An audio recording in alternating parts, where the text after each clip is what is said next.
not have the requisite negative PCR test on May 1st, they will be subject to the current quarantine protocols of mandatory 14-day quarantine at the government's facility, but can test out on day 6 into home quarantine for the remaining 8 days.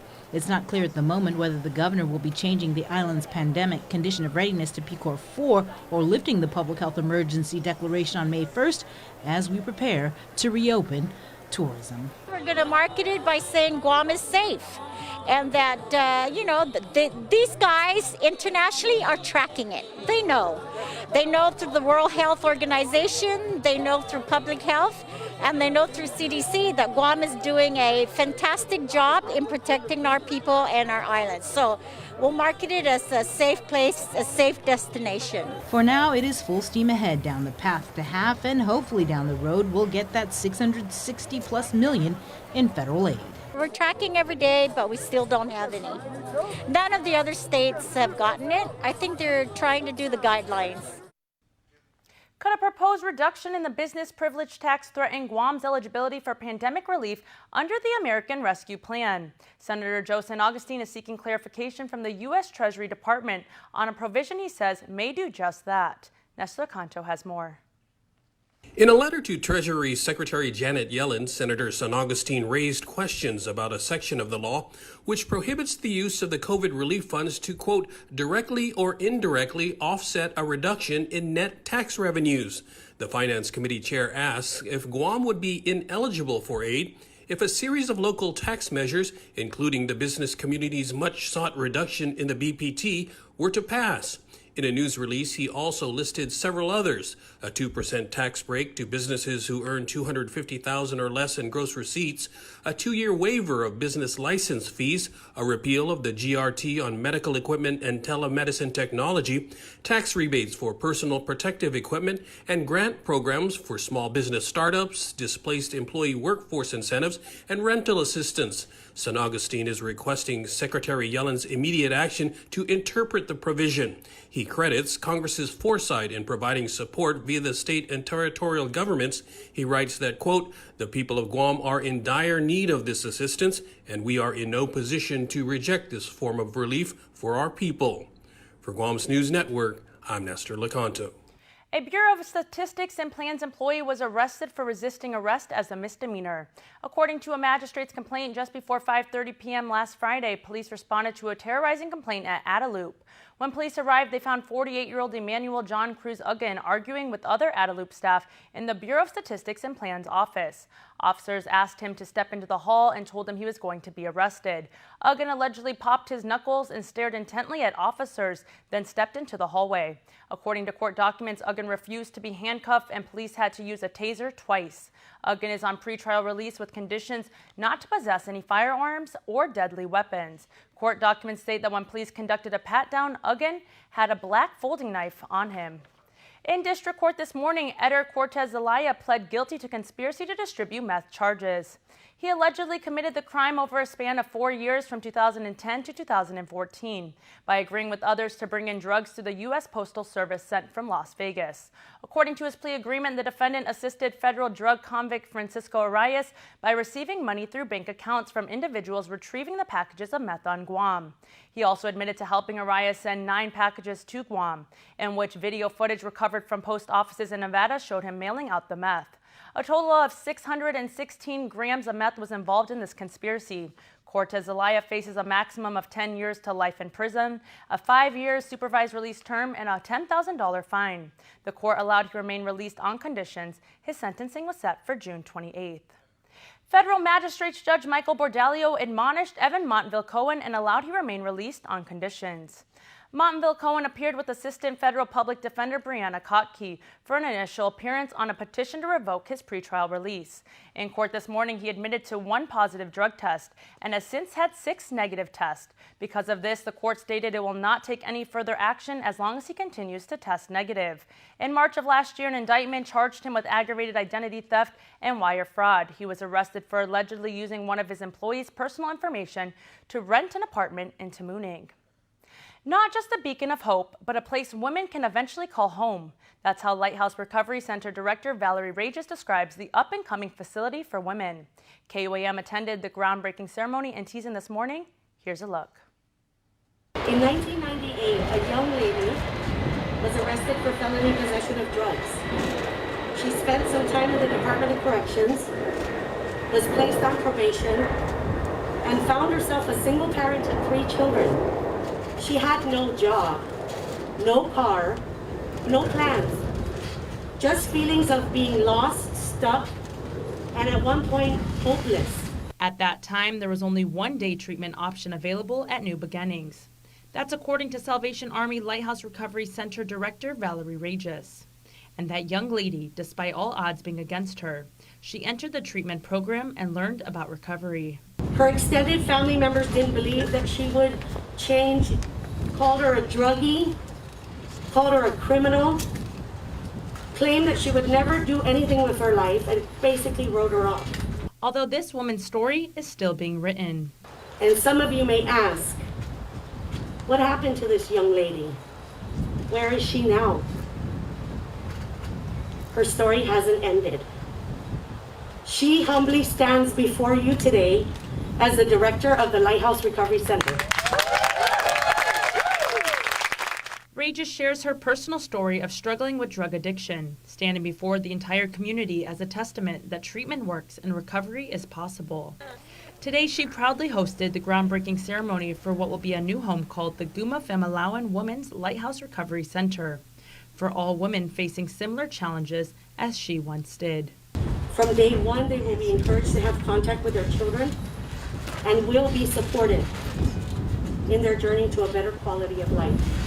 This project is one of 3 current treatment center projects that the Guam Housing Urban Renewal Authority has had some degree of involvement with under the Leon Guerrero administration.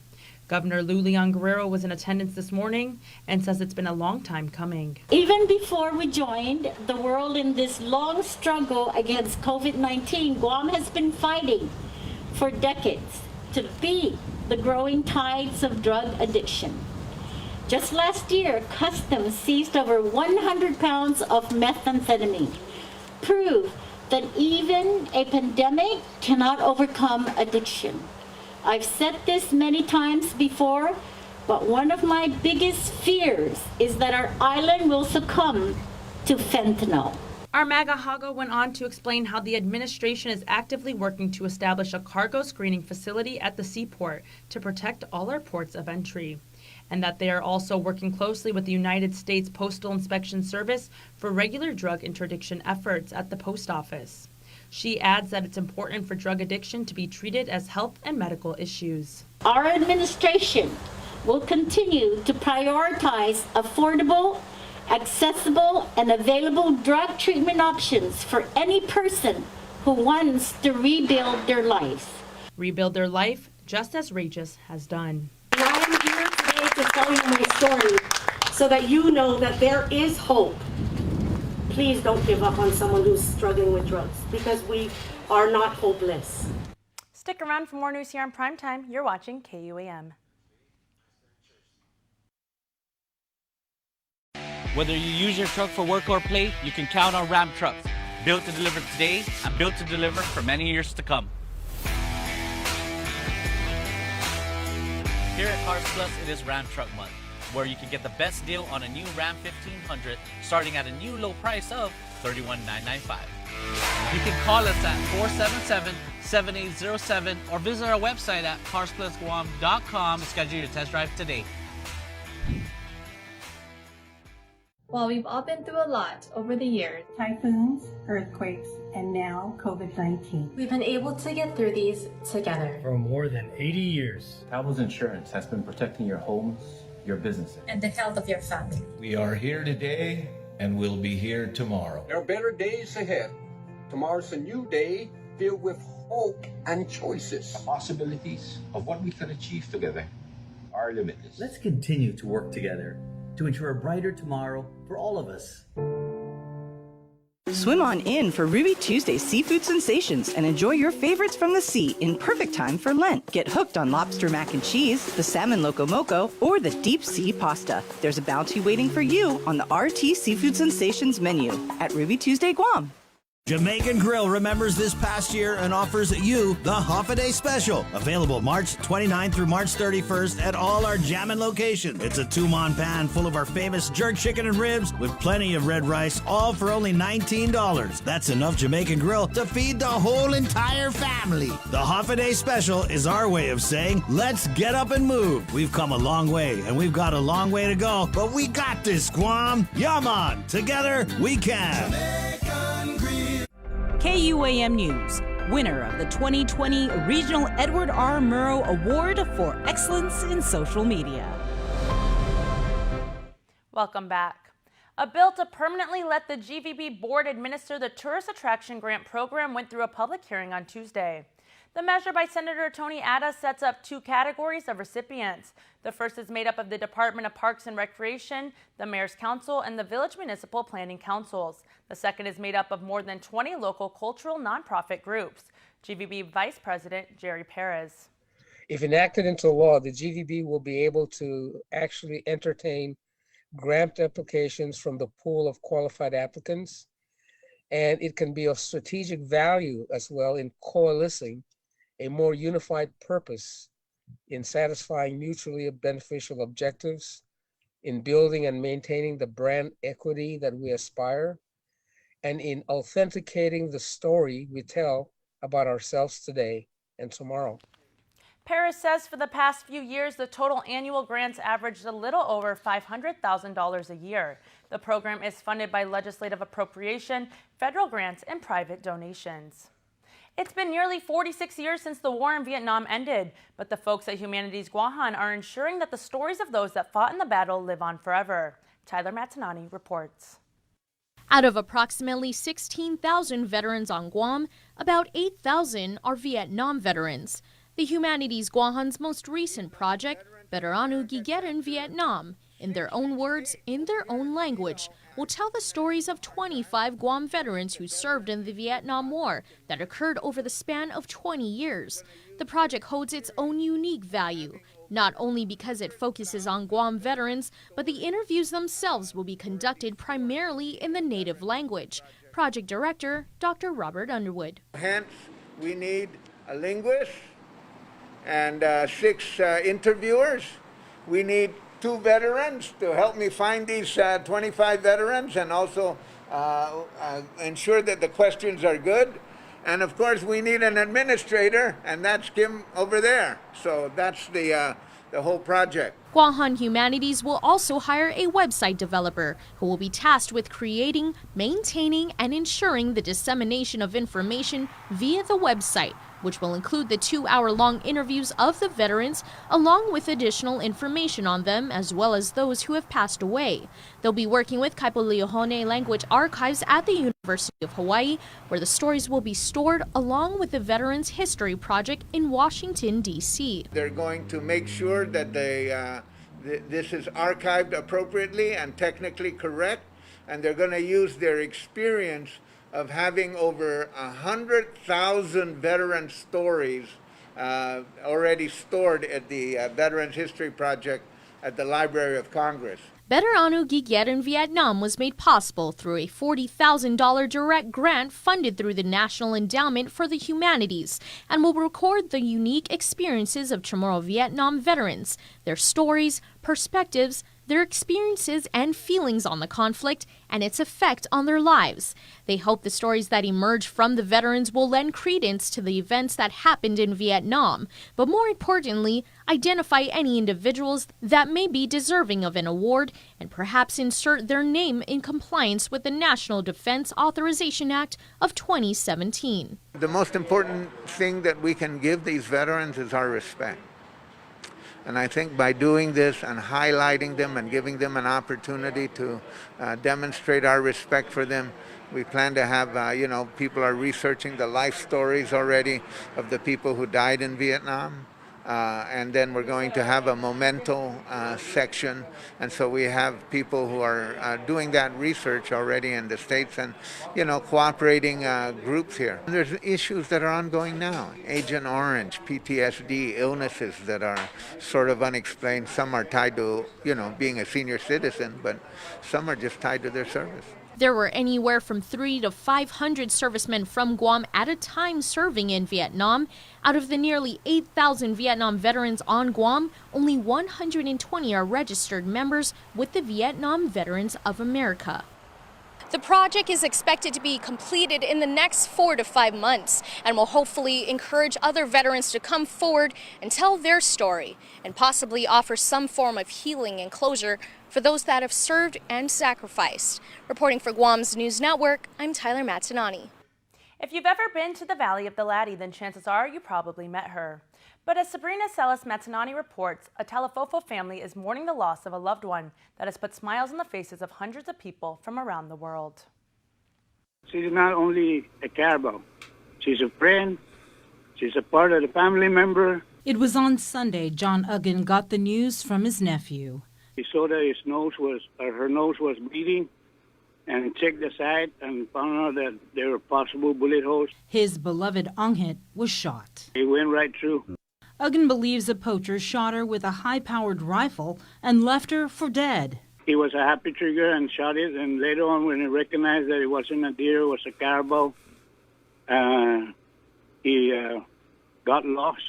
Onghit is quite famous. She's been a regular fixture at the Valley of the Latte, giving rides to visitors of the cultural theme park. And her last ride, according to Uggan, was his niece, who celebrated her birthday just last week. She was devastated hearing the news about her passing and of what happened to her. He couldn't even stop crying. Uggan says it's not just his niece. He's received an outpouring of support after posting the death of his 11-year-old Onghit on his Facebook page. They really loved her. They really appreciate and they enjoyed, her providing that service of having people or guests write her, and they have come back 4 or 5 years ago saying, I wrote her 5 years ago.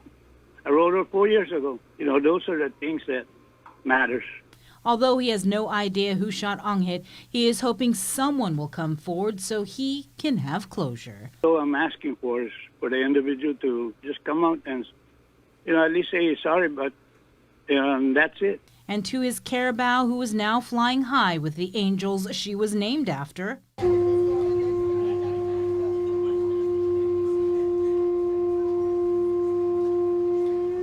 Onghit, you are loved. We're taking a deep dumpster dive into an issue that continues to overwhelm our island, illegal dumping. Tyler Matsinani has more on the folks at Micronesia Climate Change Alliance. Illegal dumping on Guam remains a filthy issue that seems to have no end, and it's community members like our partners at Micronesia Climate Change Alliance that have taken it upon themselves to clean up what others have dumped out. On Tuesday morning, the team, along with community volunteers, went out to Chalon Ramirez Street in Jigo. But it wasn't the first time they've cleaned up the area. MCCA's Monica Dioro says they were there just 2 weeks ago. There's lots of tires. We have a computer, chair. You can just tell that it's household waste. McDonald's.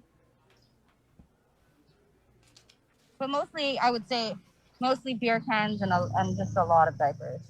The illegal dumping poses not just an island beautification issue, but a health hazard. Chalon Ramirez Street sits just over the northern aquifer, which provides 80 to 90% of the island's drinking water. This area doesn't have they're not hooked up to sewage, so a lot of them are using septic tanks are no longer available here, so a lot of them still have porta potties in this area, and that's a huge environmental issue when you think about all the sewage that might be leaching into our aquifer from this area. Even though we are coming to such a messy place, it's still such a beautiful island. We just need to all be doing our part to be taking better care of it, because she doesn't deserve, our island does not deserve this. This constant illegal dumping pushes the questions. What is the Guam EPA doing? What is law enforcement doing? And what are our policymakers doing? Because there needs to be a long-term and sustainable solution. MCCA will hold another cleanup at Chalon Ramirez next Saturday, April 10, from 6 a.m. to 9 a.m., along with the Jigo Mayor's office. Volunteers are welcome to join the effort. Reporting for Guam's News Network, I'm Tyler Matsinani.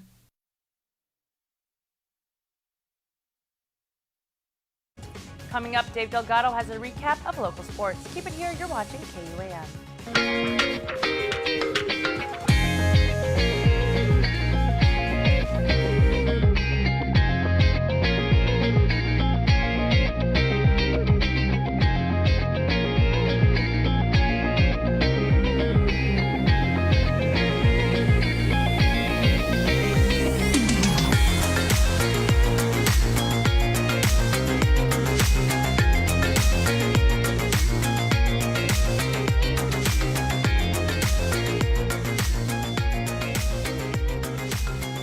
Your community calendar is brought to you by Taco Bell. Whether it's your first meal or your fourth meal, we've got you covered. Taco Bell, live Mas. The Guam Women's Chamber of Commerce presents Fanatsu Famalawan, Women Rising, on Thursday, April 8th. This virtual conference will reach you wherever you are, featuring international experts and thought leaders sharing their stories. Experience on-demand sessions, masterclasses, and conversations to inspire and empower. Register today. Fanatsu Famalawan, Inspiring Innovation, April 8th at GuamWomen'sChamber.com. Special thanks to our change agents and our other community partners.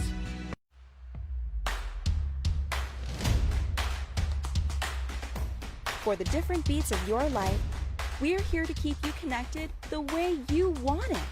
Plans made for you, by you. Build your own bundle with Link.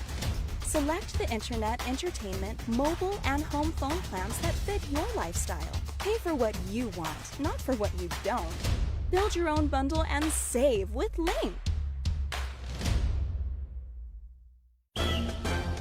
We don't want to overhype the return of the quesalupa from Taco Bell, so we're skipping all the fanfare.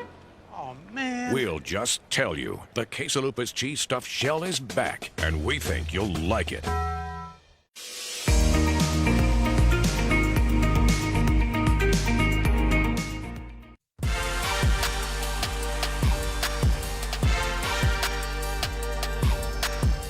What's up, Guam? Dave Delgado here for KUAM Sports. Thanks for watching. On the way, news on powerlifting champion Anthony Salas, also known as Big Tone. But first off, some footage from Guam Elite's first training session. Check it out. One of Guam's biggest basketball clubs are back in business. Guam Elite and their extended family are back in the gym putting in work after missing out on the game for nearly a year. It's good to see the kids working out again. I think Guam Elite's awesome. I wish we had that when we were younger. You know, we didn't have a lot of options, so it's great to see that the kids have an outlet where they can learn correctly from the beginning and develop and, you know, make Guam on the map. The first day of training was just to get the kids back into the groove of things. Coaches on hand helped with footwork, dribbling, and some shooting drills. The kids have been stationary at home for most of them, so it's good to have them get back out here with the proper protocol with Guam Elite and put forth the effort to climb back to what we call normal prior to the pandemic. As a coach, it's my first year coaching Guam Elite, and I just feel it's a great chance for me to give back to the community, give back to the youth, who are going to eventually perpetuate the sport of basketball and grow us even further. Guam Elite's program exceeded expectations with well over 100 kids already enrolled into the 2021 season. The age group caps off in the 16 and under division and begins with players as young as 8 years old. This is her first sport she's going to be playing in a while, and she was nervous, but she is excited to get out. And we were wondering how she'll do today, but she's having lots of fun, so we're excited as well. Make sure to follow Guam Elite on Instagram and stay updated with all their practice days and times. For more information on how kids can register, check out GuamEliteBasketball.com. Practices for 8 and under and 10 and under start at 4 in the afternoon tomorrow. 12 and under will start at 5 at the Guam Sports Complex gym. Congrats to Guam's own Big Tone for a successful showing at the FQ Classic held in Las Vegas. Tone is coming home with 2 gold medals for his performance at the powerlifting meet. His 1,812-pound total was good enough for the top spot in the men's 275-pound open. His numbers on the platform consisted of a 672-pound squat, 460-pound bench, and a 672-pound deadlift. He beat out 5 other competitors on his way to the first place finish. Big Tone went on to say, "I know my numbers will be broken one day by some person in the gym, and I'm okay with that because I'm out here making sure that Guam gets the recognition it deserves. I didn't build the sport on Guam. I just took it to another level for the island." Spoken like a true champion, congrats again on another milestone for the sport.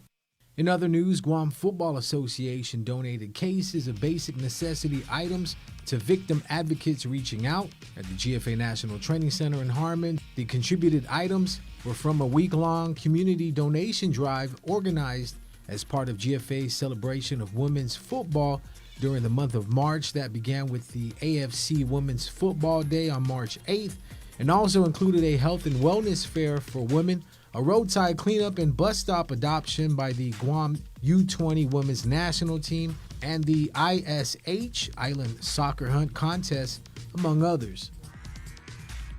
Well, that's going to do it for sports. We're back right after this.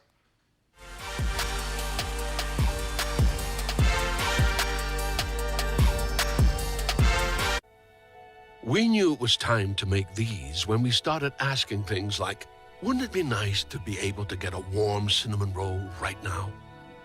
And why can't this kind of muffin come from the same place as a McMuffin?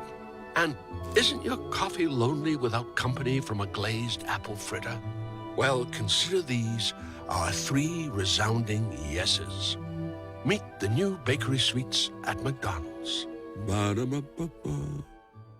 We get it. Living to the fullest is tough during COVID-19. You don't need to do it alone, and everyone needs a hand right now. We are here. Feeling overwhelmed? Call 647-8833 and let's talk.